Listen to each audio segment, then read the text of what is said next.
Hi friends, బాగున్నారా అందరూ? ఈరోజు మనం చేపల పులుసు చేసుకుందాం. చేపలు తెల్లగా నీట్గా రావాలంటే నిమ్మకాయ రసంలో నానబెట్టుకోవాలి. కాసేపు కడిగాక మళ్ళీ తర్వాత దానిపైన జెల్లు లాగా వస్తుంది, దాన్ని మనం తీసేసుకొని మంచిగా చేసుకోవచ్చు. ఇలా తెల్లగా పసుపు, ఉప్పు, మనకు తగినంత పసుపు, ఉప్పు వేసుకోవాలి ఫ్రెండ్స్. ఇప్పుడు కారం వేసుకోవాలి. కారం ఇది మసాలా కారం ఫ్రెండ్స్. కారం వేసుకున్నాక అల్లం ఎల్లిగడ్డ పేస్ట్ వేసుకోవాలి. అంటే అల్లం ఎల్లిగడ్డ పేస్ట్ వేసుకొని బాగా కలుపుకోవాలి. వాటిని ఆయిల్ వేసుకొని మంచిగా ముక్కలకు పెట్టేటట్టు బాగా కలుపుకొని కాసేపు మనం మసాలా రెడీ అయ్యేంత వరకు అవి నానబెట్టుకోవాలి ఫ్రెండ్స్. మొత్తం అప్పుడు మనకు ఉప్పు కారాలు మొత్తము మసాలాలన్నీ బాగా చేపకు పడితే మనం ఎప్పుడు పులుసు చేసుకున్నా ఫస్ట్ ప్రాసెస్ ఇది చేసుకోవాలి. ఏ రకం పులుసు చేసుకున్నా ఫస్ట్ ఇలా చేసుకోవాలి. ఇలా చేసుకోవడం వల్ల ముక్కకు బాగా ఉప్పు కారాలు పడతాయి, మంచిగా టేస్ట్గా వస్తుంది ముక్క. చప్పగా అనేది రాదు చేప ముక్కలు. ఇప్పుడు నేనంతా కలిపేసి మూత పెట్టేసి పెడుతున్నాను ఫ్రెండ్స్ పక్కన. ఇప్పుడు మనం చింతపండు నానపెడదాం. నేను దానికి క్వాంటిటీ తీసుకుంటున్నాను ఫ్రెండ్స్.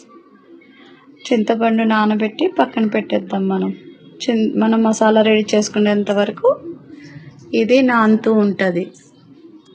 ఇప్పుడు మనకు కావాల్సింది ఈ మసాలాలన్నీ డ్రై ఇంగ్రీడియంట్స్ డ్రైగా ఫ్రై చేసుకోవాలి ఫ్రెండ్స్. కొన్ని ధనియాలు, మెంతులు, జీలకర్ర, కరివేపాకు,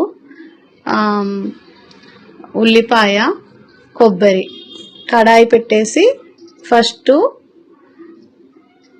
మెంతులు వేసాను ఫ్రెండ్స్. మెంతుల తర్వాత ఇది ధనియాలు వేసాను. ధనియాలు, కరివేపాకు, జీలకర్ర అన్నిలా డ్రై రోస్ట్ చేసుకోవాలి ఫ్రెండ్స్. మంచిగా దోరగా ఎంచుకోవాలి. బాగా మంచిగా చిటపటలాడి దోరగా అయిపోవాలి. కరివేపాకు ఇలా మనం ఒత్తితే కరకర అయిపోవాలి ఫ్రెండ్స్. ఇవన్నీ ఫ్రై చేసుకోవాలి. ఈ మసాలా మనం పొడి అయినా దంచుకోవచ్చు ఫ్రెండ్స్ లాస్ట్లో వేసుకోవడానికి, లేదా ముందు మనము మసాలాలో కలిపైనా పట్టుకోవచ్చు ఫ్రెండ్స్. పొడి మసాలాలన్నీ పక్కకు తీసుకొని పెట్టుకున్నాను ఫ్రెండ్స్. ఇప్పుడు ఉల్లిపాయని కట్ చేసుకున్నాను క్యూబ్స్ లాగా. అలా క్యూబ్స్ లాగా కట్ చేసుకోవాలి. 2 ఉల్లిపాయలు తీసుకున్నాను. కొబ్బరిని కూడా పత్లాంగా స్లైసెస్ లాగా కట్ చేసుకోవాలి.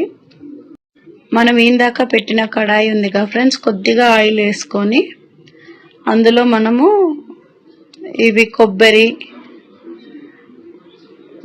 వేసుకోవాలి ఫ్రై చేయడానికి. కొబ్బరి బాగా కొంచెము దూరగా ఫ్రై అయ్యాక అది తీసుకొని ఉల్లిపాయ ఫ్రై చేసుకోవాలి ఫ్రెండ్స్. ఇవి దూరగా ఎగిపోయాయి, తీసేసుకొని మిక్సీ జార్లో వేసుకున్నాను. మనం క్యూబ్స్గా కట్ చేసిన ఉల్లిపాయని వేసి మంచిగా రోస్ట్ చేసుకోవాలి.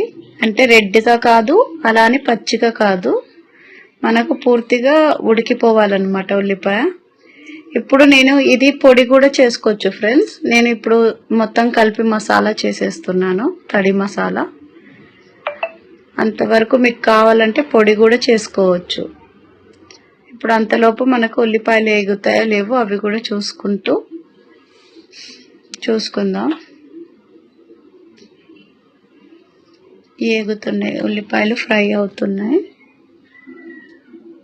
మంచిగా ఫ్రై అవ్వాలి ఫ్రెండ్స్. ఎలా అంటే ఉడికిపోవాలి బాగా ఆనియన్స్ అనేది. ఇప్పుడు చూస్తున్నారు కదా, ఇలా అవ్వాలన్నమాట. రెడ్ కాకుండా అలానే పచ్చిగా కాకుండా ఉడికిపోవాలి మంచిగా. ఇప్పుడు ఇవన్నీ జార్లో తీసుకొని మనం వాటర్ వేసుకొని మసాలా రుబ్బుకొని అందులోనే 2 టమాటాస్ వేసుకోవాలి. మొత్తము 2 టమాటాస్ అవి వేసుకొని తగినంత వాటర్ వేసుకొని మొత్తం మిక్సీ పట్టుకోవాలి ఫ్రెండ్స్. మిక్సీ పట్టుకొని ముందుగా మనం కలిపి పెట్టుకున్న చేప ముక్కల్ని తీసుకొని ఆ చేప ముక్కల్లో ఈ పేస్ట్ అంతా కలిపేసి మనము మొత్తం బాగా ముక్కలకి కలపాలి పేస్ట్ అంతా కలిపాక మనం ముందుగా నానబెట్టుకున్న చింతపండు నుంచి పులుసు తీసుకొని నేను పక్కన పెట్టుకున్నా ఫ్రెండ్స్. ఇప్పుడు ఇవంతా మసాలా బాగా కలుపుకొని ఇప్పుడు ఆ పులుసు దీంట్లో వేసుకోవాలి. చింతపండు గుజ్జు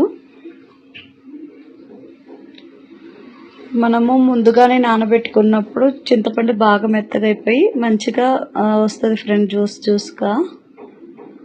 జ్యూస్ మంచిగా వస్తుంది.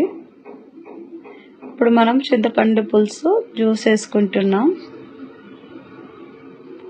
మీరు పులుపు ఎంత తినగలుగుతారో అంత వేసుకోండి ఫ్రెండ్స్. ఇప్పుడు మేము పులుపు చాలా ఎక్కువే తింటాము, అందుకే వేసుకున్నాను. ఇప్పుడు తగినంత వాటర్ వేసుకోవాలి మనం.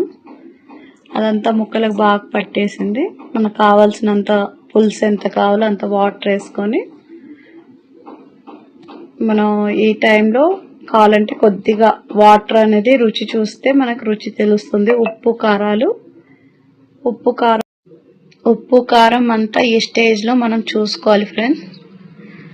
చూసుకొని ఇప్పుడు మనం స్టవ్ మీద పెట్టుకుందాం.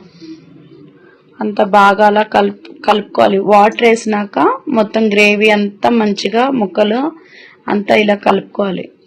స్టవ్ మీద పెట్టుకొని ఇప్పుడు హై ఫ్లేమ్లో ఉడకాలి ఫ్రెండ్స్. ఒక 2 minutes 1 minute 2 minutes దాకా హై ఫ్లేమ్లో ఉడకాలి. పులుసు బాగా మరగాలి.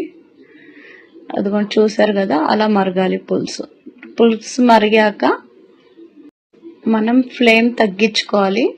మంట తగ్గించుకొని మళ్ళీ ప్లేట్ పెట్టేసి చేపలు ఉడికేంత వరకు మనం ఉడకాలి. పులుసు మంచిగా మొత్తం గ్రేవీ లాగా వచ్చేంత వరకు ఉడకబెట్టుకోవాలి.